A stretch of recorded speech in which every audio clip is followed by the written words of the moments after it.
né? Então, esse já é a última parte, né, das aulas, né, que fala um pouquinho sobre priapismo, sobre o câncer de pênis, tá? Aqui eu não estou falando de câncer de próstata, estamos discutindo sobre câncer de pênis, tá? Então, esse é o slide que eu mandei hoje para vocês, bem? Então, o que que é, né, o câncer de pênis? Ele é um tipo raro de câncer, com maior incidência em homens que têm 50 anos ou mais, embora possa atingir também os mais jovens, tá? Então, existem homens mais novos com câncer de pênis, mas é lógico, numa proporção bem menor. Quanto mais novo, menor a incidência, tá? É muito mais raro eu ter o câncer em jovens adultos, adolescentes, tá? Então, isso é bem raro. E essa doença, ela está sempre associada, olha lá o que a gente já falou sobre isso, sobre a má higiene íntima. A infecção pelo papilomavírus humano, né, que é o HPV. Lembra que eu falei para vocês a importância da higiene? E há homens que não se submeteram à circuncisão, que é a remoção do prepúcio, né, que é a famosa fimose. Bom, então a probabilidade dos homens adquirirem câncer de pênis é muito maior nesse perfil masculino, tá? E por incrível que pareça, também um outro dado é que ocorre na maioria das vezes nos estados do norte e do nordeste. E aí, nos estudos, eles falam, poxa, mas por que lá em cima, né? Por que só lá no norte e nordeste? Até por conta de toda essa situação que a gente acabou de ler aí em cima, sobre a falta de higiene, a orientação, o perfil cultural dessa população, né? Que é uma população mais sofrida, de maior risco, que tem uma fragilidade maior, econômica, né? Então, a tendência, a falta de higiene, a falta de recurso educacional para que eu tenha esse entendimento, ela é gigantesca, tá? Não, vocês não têm noção, certo? Então, o trabalho que tem que ser feito, gente, é um trabalho de formiguinha, sabe? Passar para esse povo, né, semi-analfabeto e até analfabeto sobre câncer de pênis, câncer de mama, nossa, é você descer com um disco voador no meio do Amazonas, sabe? É algo bem complicado. Você explicar para os índios que eles têm que fazer o exame de toque retal para detecção de hiperplasia, imagina, né? Imagina. Então, quais são os principais sintomas do câncer, né? Por acaso aí algum de vocês já viu câncer de pênis? É bem traumático, tá, gente? Sim. É bem traumático, tá? Então, os principais sintomas, geralmente aparece uma tumoração na glande, pode também apresentar tumoração na pele, que começa a cobrir a cabeça do pênis, pode passar, Adriano, sim, pode passar para o corpo do pênis e também eu falei logo no início sobre na higiene, quando a gente conversou sobre o esmegma. Lembra aquela secreção branca que é importante ser retirada na higiene local, que também é um dos causadores de câncer.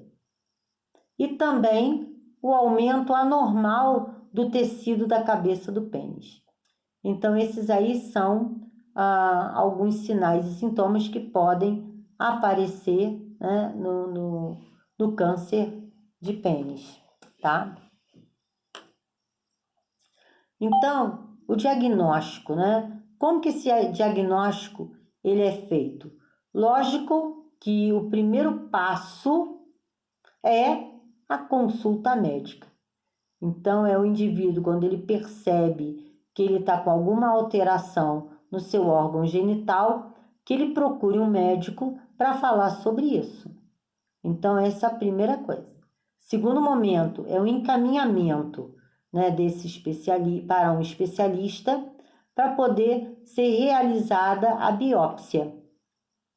E ali vai ser descartado as formas benignas ou diferenciar, né, também das lesões malignas. Agora, quando o diagnóstico é em estágio inicial, né, ele tem uma grande chance de cura. Por isso, a importância de uma boa divulgação, uma boa conscientização, para que os homens procurem os médicos, não só quando estiverem doentes, mas mais cedo, antes que eles fiquem doentes, tá? Bem, quando diagnosticado em estágio inicial, o câncer de pênis tem alta taxa de cura. Mas, no entanto, mais da metade dos pacientes demora até 1 ano após as primeiras lesões para buscar ajuda médica. É lógico que quando isso aí acontece, aí já era. Inclusive metástase, né? Que esse que é o mais comum de todos. Então, quais os fatores de risco para o câncer, né? Lógico, como nós já falamos, a dificuldade socioeconômica, nível de instrução, a falta de higiene, a questão que nós falamos da fimose, né? E a questão também do HPV, que são fatores de risco. E o tratamento, qual é o tratamento para esse câncer, né? É lógico que o tratamento, ele basicamente é na remoção cirúrgica da lesão primária peniana. E aí a gente chama penectomia parcial e, dependendo do nível de lesão, penectomia total, ou seja, retirada desse órgão. Bem, então a cura é possível? Ela é, até mesmo nos casos de metástase inguinal, também pode ser, tá? No entanto, o tratamento do câncer do pênis depende de quê? Da extensão local do tumor e do comprometimento dos gânglios inguinais. Que é isso, tá? Se eu tiver comprometimento de linfonodo, que no caso está associado a região inguinal, e aí eu não tenho muito o que fazer. Provavelmente esse tumor ele acaba criando metástase. Então já era. A gente tem que fazer aí, no caso, uma penectomia, né, uma retirada do pênis parcial ou até mesmo total. Então, o principal tratamento, quando eu tenho o diagnóstico fechado, ou no caso, cirurgia, que é a retirada total do pênis, ou apenas uma parte dele, a radioterapia ou a quimioterapia, tá? Lógico que quando eu tenho que a quimio e a rádio, geralmente ela está indicada quando eu tenho recidivas desse câncer, tá? Ou como tratamento paliativo, quando não há condições mais cirúrgicas de acontecer. Então, a prevenção, conforme nós falamos lá no início, né, é higiene. Higienizar diariamente esse pênis, né, não só na utilização do vaso sanitário, das eliminações fisiológicas, mas também tá limpando nas relações sexuais, na masturbação, né? É interessante que a gente reforce as mães de meninos que devem ensinar sempre para essas crianças bons hábitos de higiene, tá?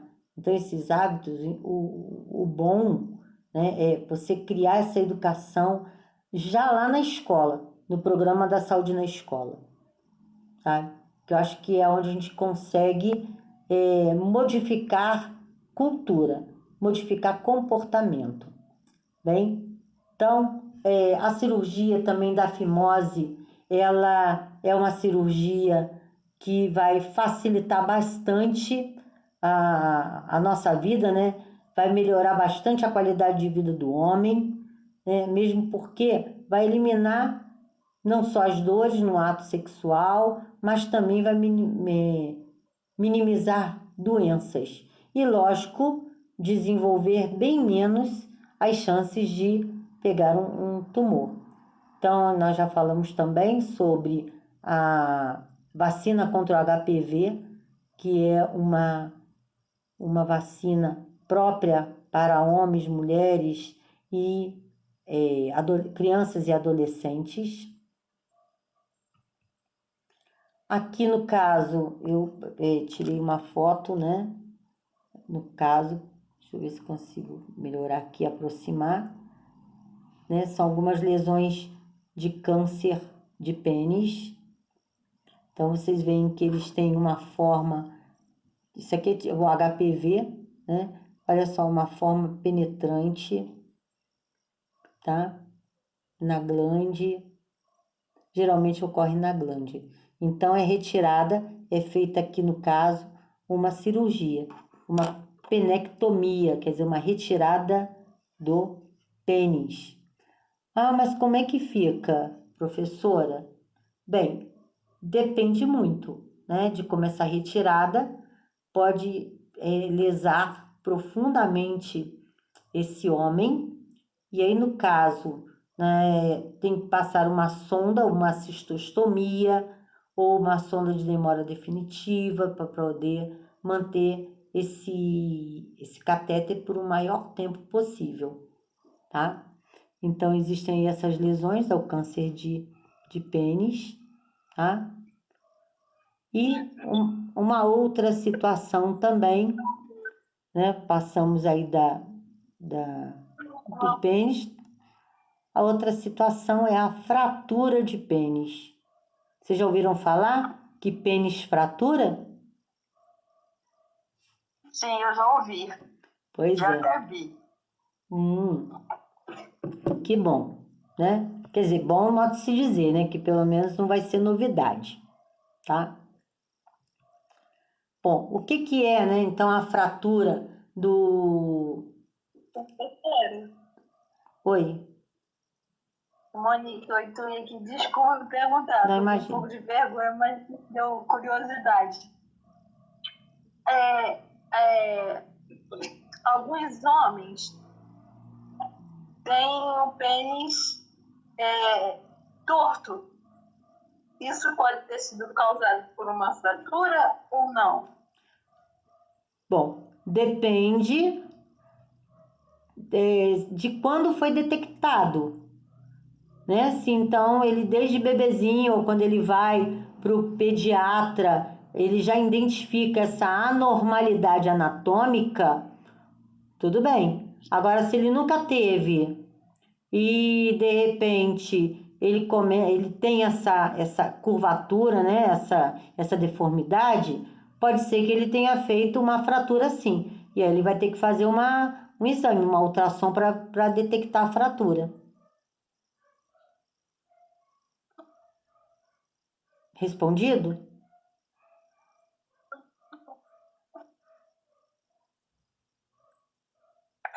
Bom, Quando eu sim, professora, desculpa, é porque eu fiquei com vergonha de perguntar sobre isso. não, mas não pode ter vergonha não, sabe por quê? Ninguém pode ter vergonha de perguntar nada, porque assim como vocês estão perguntando, os pacientes perguntam para vocês. E muitos não sabem dessa informação. Eu sou meio eu tenho um Aham, pouco de vergonha mesmo de aham. assuntos assim, aí Porque... Mas não se preocupa não, Monique. Porque o que acontece? Quando você está aqui aprendendo e você for trabalhar no PSF, você vai ter argumentação. O que você está discutindo aqui, tirando suas dúvidas aqui, pode ser dúvidas de muitos outros, sabe? Então, é importante, sim, a gente estar falando sobre isso, tá? Não tenha vergonha, não. Tá bom. Então, o que acontece na... Obrigada. Nada. O que acontece na fratura, tá? Ah, mas o pênis tem osso? Não, o pênis não tem osso. Ele tem um corpo cavernoso, né? No qual, no ato sexual, a tendência é ter uma ereção e ali o órgão ele fica enrijecido, tá? Então é nesse momento que pode ocorrer a fratura. Quer dizer, ter um aumento exagerado de pressão dentro do corpo cavernoso e ali ocorre o trauma, tá? Então é por isso que existe a fratura. E geralmente, né, o principal mecanismo desse trauma é o intercurso sexual traumático, usualmente devido à compressão do pênis. Então, geralmente, a fratura de pênis ocorre numa penetração, de uma maneira traumática, tá?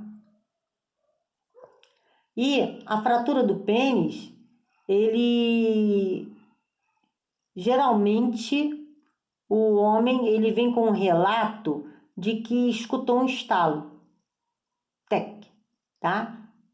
E logo depois, né, ele começa a sentir muita dor, tá? Então, é normal quando o homem chega dentro de uma sala vermelha ou pelo pronto-socorro, né? Ele chega com muita dor e ele vem com esse relato que no ato sexual ele escutou um estalo e pode contar, gente, é fratura de pênis. Bem, e lógico que depois vem a questão da fratura, né? Vem o exame físico. Então, o exame físico ele é importante para a gente poder identificar essa deformidade. Bem, aí ele vai aparecer lá na sala vermelha, às vezes com muita vergonha para falar sobre isso, porque ele acha que vai ficar sendo falado, né, sobre como é que foi a virilidade dele, né, nessa questão aí da relação sexual, tá? Então é lógico que o homem vai ficar com vergonha e às vezes ele não fala e não procura o serviço, só que ele fica com muita dor, tá? E não é pouca, não. Então, é lógico que o diagnóstico quase sempre ele é possível apenas falando a história clínica. Às vezes não precisa falar nem mais nada, tá? Mas existem os exames complementares que tem que ser feito para poder fechar o diagnóstico. No caso, a ultrassonografia com Doppler e ressonância magnética, para saber se não houve perda aí de fluxo. E o tratamento geralmente ele é cirúrgico, tá? E o tratamento cirúrgico imediato deve ser sempre realizado, mesmo nos casos de diagnóstico tardio, até após 48 horas do trauma.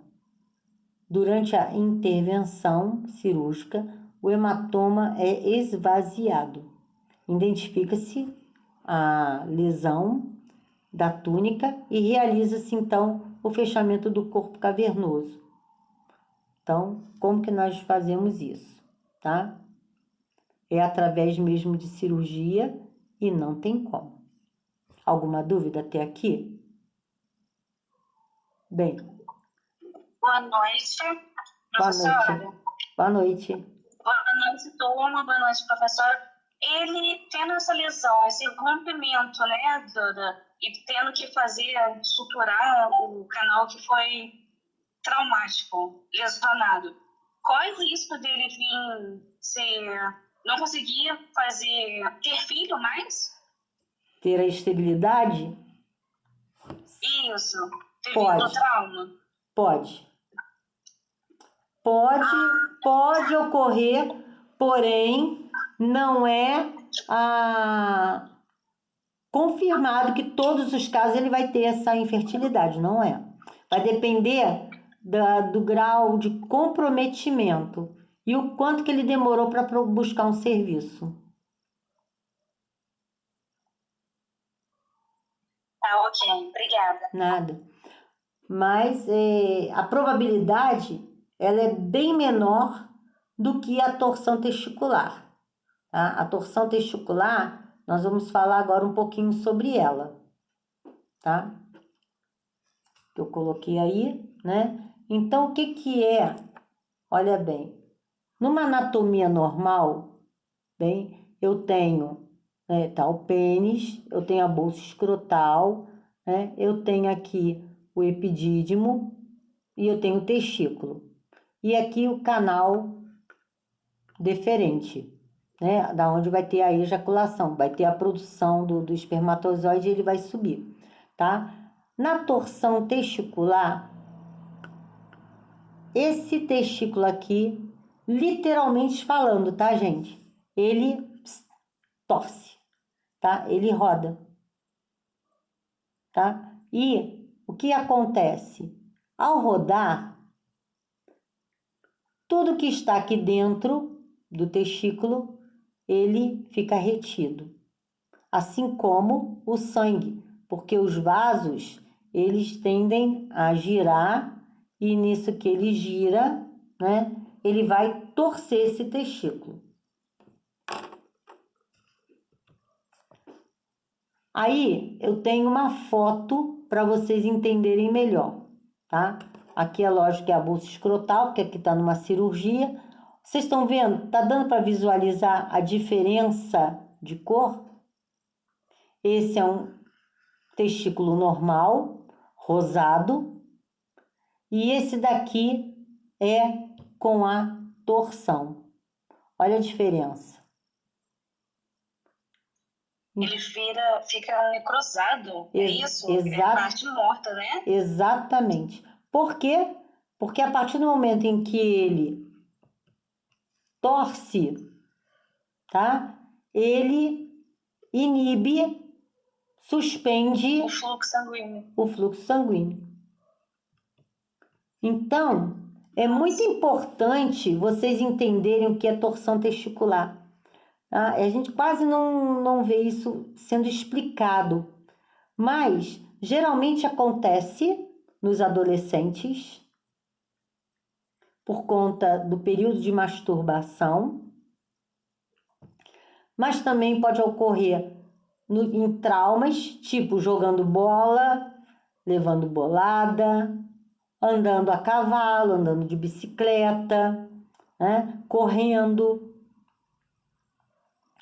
Então, pode acontecer nos adultos, mais adultos? Sim, pode acontecer. Até por trauma mesmo, lesão de batida de carro, tá? Pode acontecer.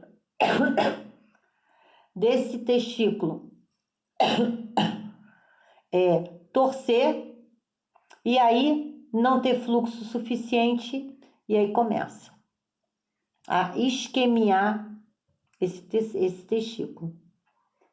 E aí perde-se esse testículo. Ele é cirúrgico, pode ser feito manobras de redução, pode ser, mas nem sempre dá certo.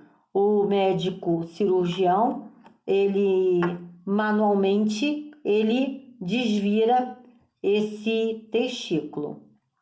Agora, existem, né, formas e a maioria delas, digamos assim, 99% é cirúrgica. E vocês estão vendo aí a coloração, né? Quanto mais tempo demora, mais as chances desse indivíduo perder esse testículo. Pode ser que ele tenha uma torção bilateral, mas também pode ser unilateral, tá? Na torção testicular, a infertilidade, retornando, né, gente? Então, olha só, na torção testicular, né, também ocorre o seguinte, o menino adolescente também, ele fica com muita vergonha e ele acaba não indo no serviço buscar ajuda. Então, quanto mais tempo ele demora para buscar um serviço, para buscar essa ajuda, tá? É pior. Então, o risco da esterilidade é muito maior, tá? E se ele perde um, ele pode recuperar o outro. Mas existe às vezes alguns casos em que ambos os testículos são perdidos. O sujeito perde e, lógico, né? Se ele já é pai, perfeito. Agora, se ele não é pai, eu sinto muito, tá?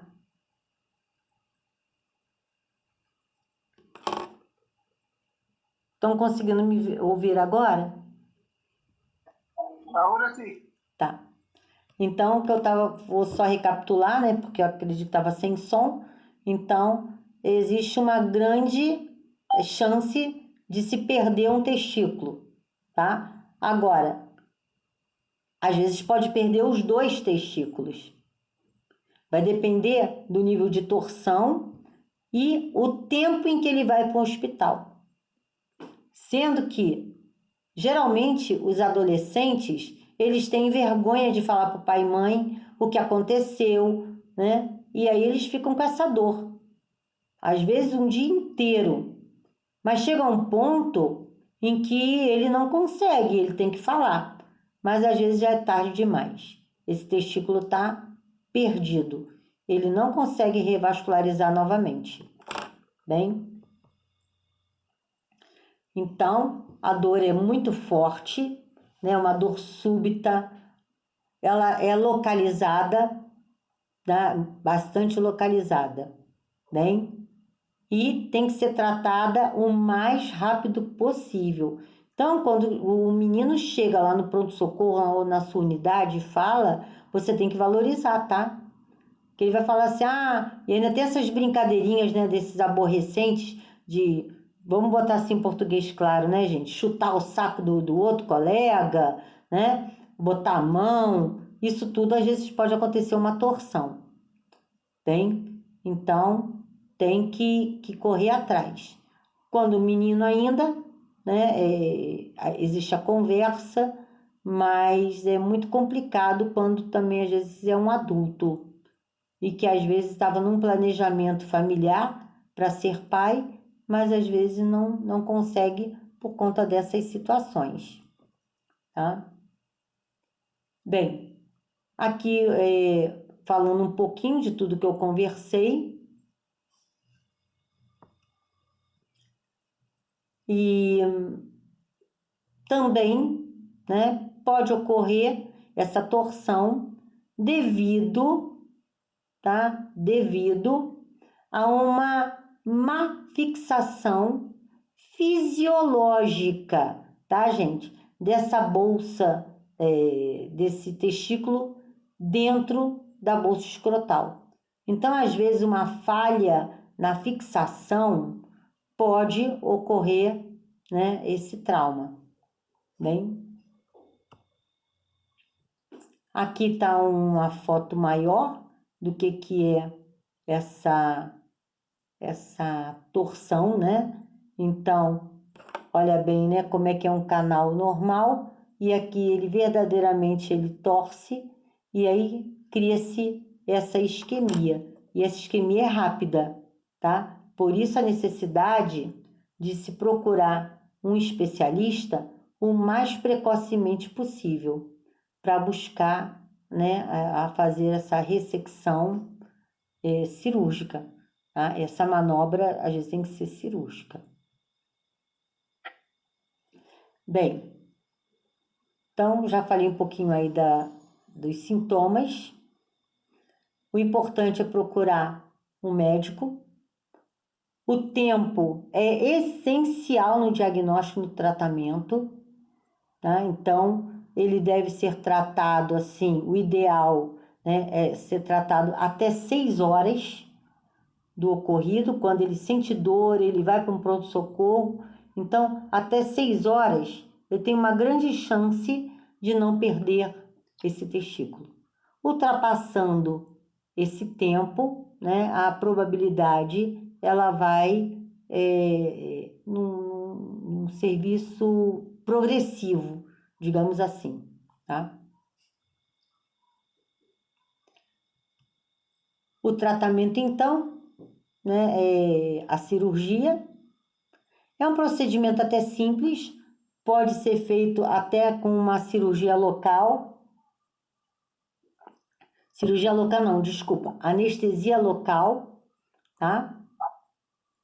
E no caso aí o cirurgião, ele distorce esse testículo. E se ele fixa esse testículo da maneira adequada, né, para poder ele fechar depois essa bolsa, e aí a probabilidade desse menino ter uma recidiva, quer dizer, uma nova torção, ela é até mínima, digamos assim, tá? Bem, uma outra condição é o priapismo. Já ouviram falar no priapismo? O priapismo é uma condição no qual o pênis fica ereto. E ele não volta para o seu tamanho normal de descanso. Tá? Isso também é uma condição rara que ocorre, tá? Não é todo homem que chega a fazer o priapismo, porém, né, é importante. E o tempo, como diz o outro, tempo é dinheiro, né? Mas aqui o tempo ele vai definir a esterilidade ou não desse indivíduo, tá? Então, trata-se de uma ereção involuntária e persistente, frequentemente associada à dor e que não necessariamente é desencadeada por um estímulo sexual, tá? Então, quero deixar claro que o priapismo é a ereção involuntária e que continua, é persistente, tá? O que pode acontecer no priapismo? O indivíduo, ele ter um relaxamento, tá? E um tempo assim, 1 horinha depois, novamente ereção. Então, existem os fatores relacionados a contato sexual, a relação sexual, mas também existem fatores neurológicos, patológicos, tá? Que fazem com que esse pênis fique ereto. Isso é uma preocupação muito grande, porque se a gente for relembrar a anatomia, tá? Ali fica uma quantidade intensa de fluxo sanguíneo mantendo esse pênis ereto. Não sei se eu me faço compreender. Então, quanto mais tempo eu fico com essa ereção, digamos assim, mais tempo a gente consome sangue, tá? Porque é absorvido através dessa parte, né? Como é que eu vou falar assim para vocês? Dessa parte fisiológica da ereção, né? Então, é complicado. Essas pessoas que também usam drogas, essas pessoas que usam álcool, né? Elas têm uma tendência também a ter o priapismo. Essas pessoas que utilizam algumas drogas para ter ereção prolongada também pode ter o priapismo, desenvolver o priapismo, tá? Então, existem alguns fatores para que isso ocorra. Então, não é só na ereção, mas também o fator das drogas, do álcool, medicações também, tá? E também alguns indivíduos que têm anemia falciforme pode vir a ter também o priapismo. E lógico que com isso eu tenho um aumento de fluxo sanguíneo localizado, e acreditem, posso gerar o quê? Anemia. Olha que situação. Pode chegar a ter até a necrose? Sim, pode chegar. Então, e existe também aqui, gente, um fator psicológico muito importante, né? É o homem chegar no hospital com esse pênis ereto. Então, existe aí um comprometimento ético dos profissionais que estão envolvidos no atendimento a esse indivíduo. Olha a situação. Bem complicada, né? Ele chegar no hospital com esse pênis ereto e não baixar. Ah, mas o que é feito, professora? Bem, a primeira coisa, né, é o tempo, sabe? O tempo, o fator tempo é primordial. Então, é colocado, inclusive é injetado uma dosagem, né, que no caso é o protocolo, tá? Uma dosagem de xilocaína para que haja um relaxamento desse corpo cavernoso, consequentemente, o esvaziamento desse corpo cavernoso e, consequentemente, a diminuição do priapismo. Existe também situações cirúrgicas, em que, às vezes, é necessário levar esse indivíduo para um centro de referência, né, para poder fazer essa correção.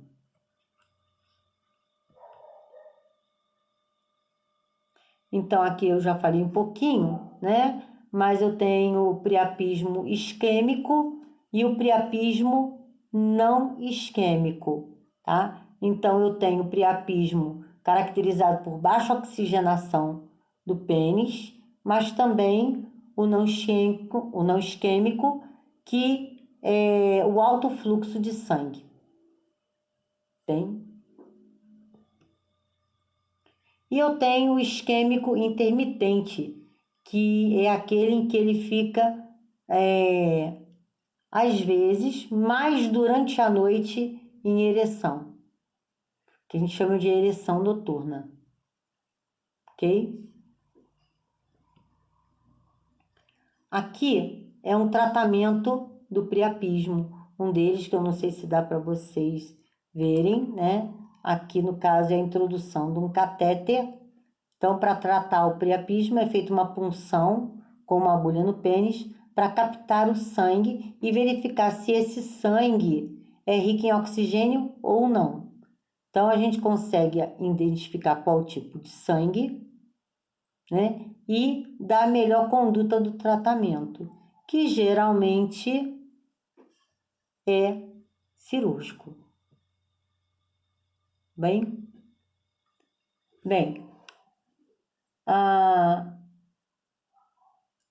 então eu já falei aqui, no caso, o que é o priapismo, o que ele é o priapismo isquêmico e o não isquêmico, tá? Então, o isquêmico, ele é preciso uma drenagem de sangue do pênis, é necessário retirar o sangue do pênis, drenar o sangue. Então, geralmente utiliza-se adrenalina para poder causar a vasoconstrição desse pênis. E no priapismo não isquêmico, em que o pênis está muito oxigenado, é realizada uma embolização da artéria que está levando muito fluxo sanguíneo para o corpo cavernoso, tá? Então, eu vou deixar para vocês, né, essa situação, que é uma situação bastante delicada, né? A questão do priapismo, a questão da torção de testículo, a questão do CA de pênis, né? Que são coisas que acontecem no homem, mas que eles não falam, eles não verbalizam, eles não procuram médicos para falar das suas queixas, tá? Então, isso daí é bem importante nós estarmos estudando sobre isso e tomar as ações mais cabíveis e melhores possíveis. Porém, pessoal, é importante nós estarmos falando o seguinte, né? Que a base de tudo é a parte ética. Precisamos entender que esses pacientes, eles muitas vezes, eles têm vergonha de falar sobre o seu corpo, eles têm vergonha de estar falando dos sintomas, né? Porque às vezes ele acha que ele vai ser um motivo de risada. E aí acaba não indo procurar um médico. E às vezes quando vai, é tarde demais. Sabe? Alguém quer fazer alguma pergunta? Alguma dúvida?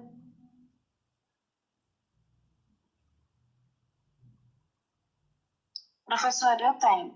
O priapismo, a gente pode diagnosticar desde a infância algumas alterações ou desenvolve só mais na parte adulta mesmo?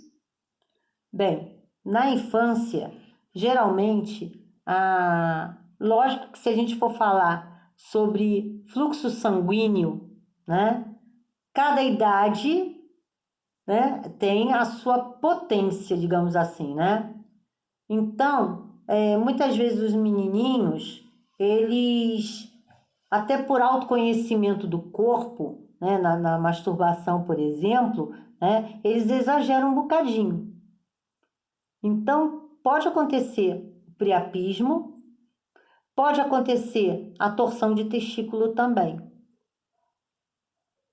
Então, é uma questão de você estar orientando, de passar essas informações, né, para que ele não fique por muito tempo se masturbando ou usando medicações. Já as criancinhas menores, não é bem considerado um priapismo patológico, porque elas estão no período de descoberta do seu corpo. Então, é bom também estar fazendo um trabalho de modificação comportamental, nesse caso, tá? Entendi. Obrigada. Nada. Bem, pessoal, aqui, né? Vamos ver se dá para eu virar.